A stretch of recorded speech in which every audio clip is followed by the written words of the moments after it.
माँ, मेरा पैर फिसल रहा है, मैं गिर जाऊंगा। रानो चिड़िया ने अपने भीगे हुए पंखों से उसे कसकर दबाया। नहीं कुकू, अपनी आंखें बंद करो और मेरा पैर पकड़ लो।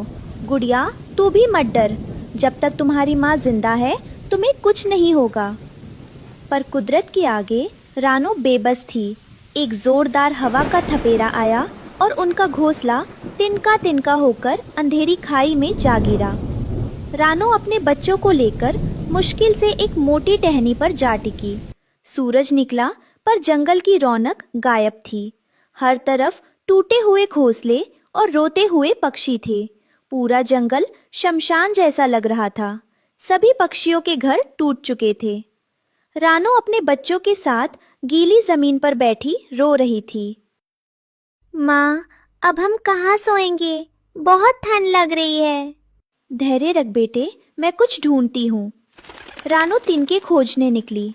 तभी उसकी नज़र एक झाड़ी के पीछे चमकती हुई हरी घास पर पड़ी। वो घास साधारण नहीं थी, उसमें से धीमी सुनहरी रोशनी निकल रही थी। जैसे ही रानो ने उसे छुआ, एक मधुर आवाज गूंजी। रानो, तुम्हारी ममता और ईमानदारी देख, मैं तुम्हारी मदद करना चाहती हूँ। मुझे ले जाओ, मैं तुम्हारे लिए ऐसा घर बनाऊंगी जिस। अरे वाह रानो, कल तक तो दाने दाने को मोहताज थी, आज महल बना लिया। ये घास कहाँ से लाई? कालू भाई, ये जादुई घास है। इसने मेरी परेशानी देख मेरी मदद की है। देखो, बच्चे अब सुरक्षित है। इतनी सुंदर चीज इस गरीब चिड़िया के पास? ये तो मेरी होनी चाहिए। मैं इसे छीन कर रहूंगा।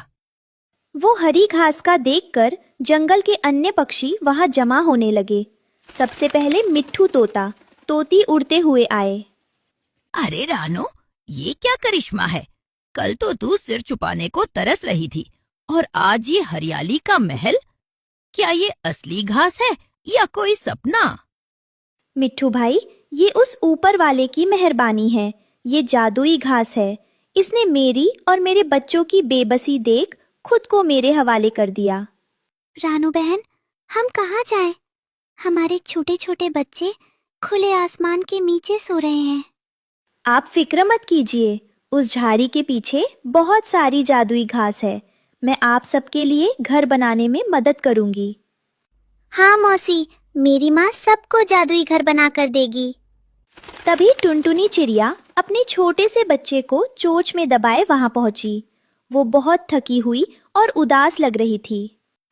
रानो बहन, क्या मैं थोड़ी देर तुम्हारे इस घर की छांव में बैठ सकती हूँ? मेरा बच्चा कल से भीगने के कारण कांप रहा है। मेरा तो सब कुछ उजड़ गया। अरे टुनटुनी, ऐसा क्यों कह रही है? ये घर सिर्फ मेरा नहीं है। अंदर आ जा। देख, जादुई घास की गर्मी से तेरा बच्चा तुरंत ठीक हो जाएगा।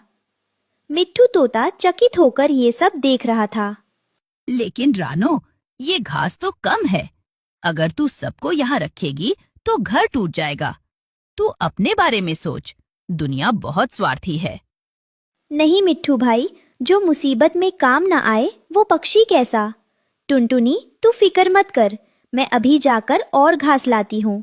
मैं तोते भाई के लिए, तुम्हारे लिए और इस जंगल के हर बेघर पक्षी के लिए घर बनाऊंगी। पर रानो, तू अकेले इतना काम कैसे करेगी? तू तो खुद कितनी कमजोर है। हिम्मत और ममता कभी कमजोर नहीं होती टुनटुनी, तुम बस बच्चों का ख्याल रखो। रात भर जागकर रानो ने अपनी मेहनत से सभी बेघर पक्षियों के लिए छोटे छोटे जादुई हरे घर बना दिए। पूरा जंगल अब सितारों की तरह चमक रहा था। उसने टुनटुनी के लिए एक छोटा और प्यारा घर बनाया और मिट्ठू तोते के लिए एक बड़ा हरा कमरा तैयार किया। ये चिड़िया बड़ी दानी बन रही है। पर इसे नहीं पता कि कालू की नजर जिस चीज पर पड़ जाए वो उसकी होकर रहती है। आज रात ये जादुई घर मेरा होगा। कालू कौवा दबे पांव रानो के घर के पास पहुंचा। उसके हाथ में एक तेज कुल्हाड़ी जैसी लकड़ी थी। अब मैं इस घर को काट दूंगा और रानो को नीचे धकेल दूंगा। अब आएगा मजा। जैसे ही ये घर नीचे गिरेगा मैं इसे उठाकर अपने पुराने पेड़ पर ले जाऊंगा। ये जादुई घर तो सिर्फ मेरा होगा। उसने जोर से रानो के घर की जड़ पर वार किया, लेकिन जैसे ही लकड़ी घास से टकराई, एक जोरदार बिजली कड़की। लालची कालू, ये घर सिर्फ मेहनत और नेक दिल वालों के लिए है। चोरों के लिए यहाँ सिर्फ सजा है। अचानक घास से लपटे जैसी निकली और कालू को हवा में उछाल दिया। बचाओ, बचाओ! रानो, मुझे बचाओ! मेरे पंख जल रहे हैं। रानो और बाकी पक्षी जाग गए। रानो ने तुरंत पानी लाकर कालू पर डाला। कौन है वहाँ? कालू, तू यहाँ क्या कर रहा है इस वक्त? वो मैं तो बस देख रहा था कि घर मजबूत है या नहीं। झूठ मत बोलो कालू भाई, तुम्हारी आंखों में लालच साफ दिख रहा है। रानो बहन ने सबके लिए घर बनाया और तुम उसका घर उजाड़ने चले थे। अचानक वह जादुई घास बोलने लगी। उसकी आवाज पूरे जंगल में गूंज उठी। सावधान कालू, इस घर की दीवारें रानो की मेहनत और दुआओं से बनी है।